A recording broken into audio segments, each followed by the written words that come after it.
more so than that, what defensive routing both of these players are going to go for. Yes, that's exactly what I was about to comment on, was the fact that if you're Peach going into this matchup, the burst range of Bayonetta is just so long. You are going to have to, like, in a lot of matchups, you can kind of just get away with floating on the other side of the stage, holding a turn up in hand, maybe waiting for a whiff punish, looking for your opportunity. But in this, the Bayonetta is going to be coming to you, and they're coming at you quick as well. So Lima definitely going to be able to, I feel like, take some priority here in the offensive game, while MuteAce might be left behind to just, shield and sort of play around with the movement. But then again, this is MuteAce we're talking about, one of the best to ever do it on this character, so we'll just have to see.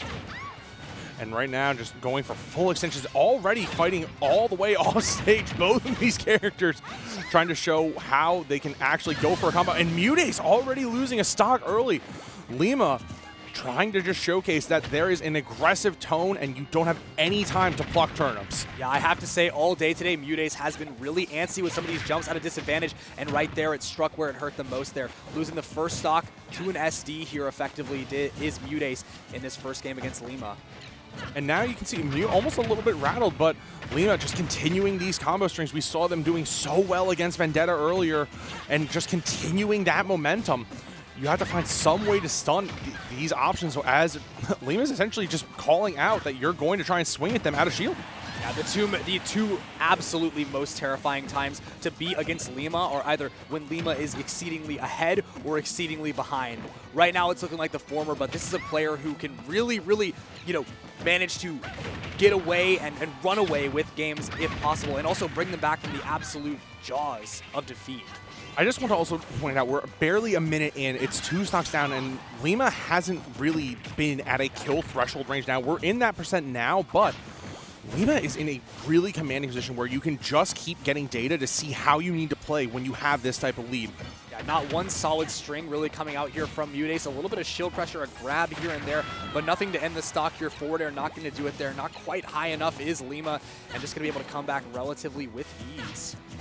And again, Lima just, MuteAce trying to find a way out of the corner, but I think stage control has just been playing all from MuteAce. It's been pretty much control of the air is what we're trying to look for right now, but Lima getting the combo strings to connect. Not enough just yet, but now you have to start worrying about that back air to clutch out the stock. Yeah, with Rage, Bayonetta back air, definitely one of the scariest options in the game, but MuteAce actually able to stop the bleeding here a little bit, taking that first stock of Lima, resetting that Rage bar, and of course, getting a little bit closer to bringing this thing back. And look at these low to the ground floats coming out on the side of MuteAce, just basically trying to deter Lima from coming in and swinging at them errantly. And now, still not enough there. Lima starting to connect, and this is where the threat of the stock is coming into play. Lima just dancing around the shield of MuteAce. Yeah, less outright kill confirms here from Bayonetta, but at the edge, this is when forward throw and jab are really going to become deadly options there. We even just saw Lima try to go for the grab. Now, looking for a little bit of a string there.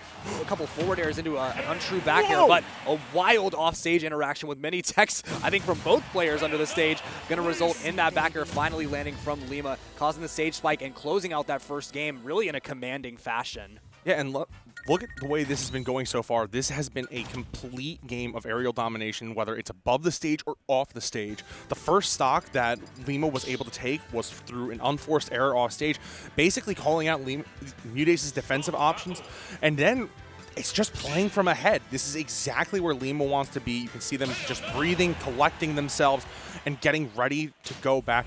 We know Mute is an extremely talented player, so it's now all about the adaptation they can make on town and city. Yeah, and again, speaking of adaptation, MuteAce is definitely one of those players where between games, that's when most of the adaptation happens. MuteAce not really one to come back from a game, maybe, take a stock here, there, or two. It's the next game that you got to worry about. That's when that reverse, out of nowhere 3 stock might happen. That'll make you forget that the previous game had ever even occurred. Ooh. But instead, Lima actually going to go for a huge momentum shutdown there. A little bit of damage coming out from MuteAce, but not even too much there before that down smash was able to end the stock super preemptively. And Lima doing a really good job just calling out the recovery route. But now you have to almost start taking some risks against Lima, just swinging on the shield. But that's exactly what you want. Lima's game plan is to get you to take an aggressive option in neutral and then essentially take you for a ride. But that might be this might help just making it back. I can never gauge the payout recovery. Now MuteAce kind of struggling to catch the landings of Bayonetta here. Just so many options, and with ABK, all the angles that you can do. Peach, who really doesn't have the best grounded movement and really not a lot of speed to speak of other than her frame data, this is something that she is going to struggle with, especially on this particular orientation of the stage. No platform suppressor, only just death from above here as Lima going from with the down air. Now Lima looking to pressure this platform, not quite going to get it, and finally MuteAce going to be able to seal out that first stock with a back air there. Town and City not even really doing much help there, just add an insult to injury with those blast zones. I mean, the biggest thing that we're seeing right now is that Lima is starting to play a little bit slower. When the advantage does kind of swing towards MuteAce's favor, it's when he's able to get a turnip connection, but now jab connects, not enough still. A huge top blast zone here on Town and City, just enough to keep MuteAce alive there. This is where I think the stage selection really has come into play for MuteAce. PS2 was just a little too open. It felt like Lima was able to just play all they wanted within the air and control off stage, but now tightening up and removing those blast zones has given MuteAce just enough confidence to hammer away at when Lima does approach with the ABK, like you said. Yeah, that's just such a difficult option to deal with here. We've seen MuteAce trying to sort of gauge the proper timings to go for a preemptive strike, but instead, most of the time, they've just ended up trading or outright losing to that move, getting even more damage tacked on, which you never, ever want versus this character, because right here at 183%, again, that's when forward throw and jab are going to start killing, especially on this stage, Town and City.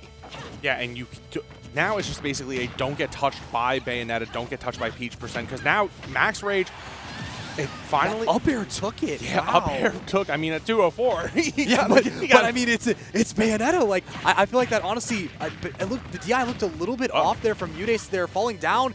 Ooh, somehow making it out of that witch twist. MuteAce. Oh, and it must have been SCI, but and then an SD coming out from Lima. Very uncharacteristic. A very close game from both. Great adaptation so far coming out on the side of MuteAce. And now we're going back to a very reminiscent part of game one, poking at each other, trying to find that starter, and eventually working into the touch of death. Lima just trying to find any way they can past the turnips, and this could be the start of the kill confirm on the side of Lima. Lima really able to sort of dominate this neutral right now, it feels like, staying mostly in the corner, but again, Peach just doesn't have the speed to put the pressure on a character like this. Barely even able to catch Lima up there on the platform is MuteAce. Finally taking a hit, though. Lima controlling the center of the stage, though. Terrifying thing for MuteAce to have to approach. A dash attack actually going to break through, but for how long? As that Nair's already coming out in the down air, actually going to take it off the bottom. Wow, Lima coming back in a big way on that last stock. I mean, it is so telling to see how Lima is aware of what options are coming out from MuteAce. Whether it's an air dodge to the stage, whether it's recovering low with the parasol to come back up, covering with down smash, covering with down air. I keep using this phrase presence of mind, but I like to see how Lima is able to recognize situations and constantly punish your defensive routing.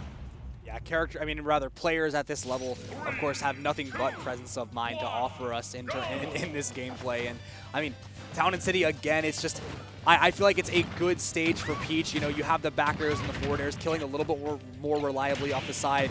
You know, people talk about Marthritis, but Peachritis is definitely real. You can get all these combos, all these strings, but can you kill? The thing is, though, this stage will make that a bit easier, but on the other side, it's also one of Bayonetta's best stages, as we've very quickly and readily been alerted to by Lima's play here. Even after that SD last game, not enough to put the momentum back as Lima keeps tacking on the damage. Forward smash as well, and the momentum is just so far in this player's favor right now. Lima is just finding so many ways to get continuations, but one touch is all MuteAce needed to equalize the game. Mr. Saturn right out onto the field, I believe, is not enough to just get a starter, but look at Lima just hammering away at the shield of MuteAce. And unfortunately, MuteAce isn't really able to find any starters right now and get good continuations. The bat within and Witch Time have just been such a big threat onto the side of MuteAce. Yeah, and he was able to land that one down till the first real combo starter that we've actually seen in a while here. Not even just during this game, but during the set. And MuteAce did have an unfortunate misinput there, so that mechanical error is actually going to cost them so much damage here. Untold amounts of damage, perhaps even a stock, knowing how Peach works. But instead, now again, Lima looking at it, poised to just keep on the pressure. Another down smash taking it on that aggressive side B back to the ledge from MuteAce. And again, just calling out the way they're trying to contest the ledge, and the timing from Lima has been impeccable. 105 on the second stock. The fair connects, and now we're at an even game again. MuteAce just trying to control their cadence and get a combo starter. We've seen the potential that they can play with. Yesterday getting a huge 0 to death, but Lima trying to end this game early and continue their losers run. Oh, we're going up. Wow, and that actually might take it off the top there, star screen. Yeah, the double witch twist gonna go up. That's actually the end of MuteAce's run as well. Congratulations to Lima with a huge upset there, taking it over again. MuteAce, the second seed of this tournament. I mean, Lima was in control throughout the entirety of that set. They were extremely close games, but Lima was just able to control how MuteAce was jumping, was able to control how MuteAce was able to move onto the stage and try and take stage control, but it wasn't enough at the end of the day. The combo presence from Lima was just so airtight. Yeah, I feel like during that last game, we did finally start to see MuteAce really lock down the revenge kills in particular. You know, Lima would be able to get a stock. MuteAce would come down, find a stock of their own. But again, it's just like the way that you have to play there, have an attack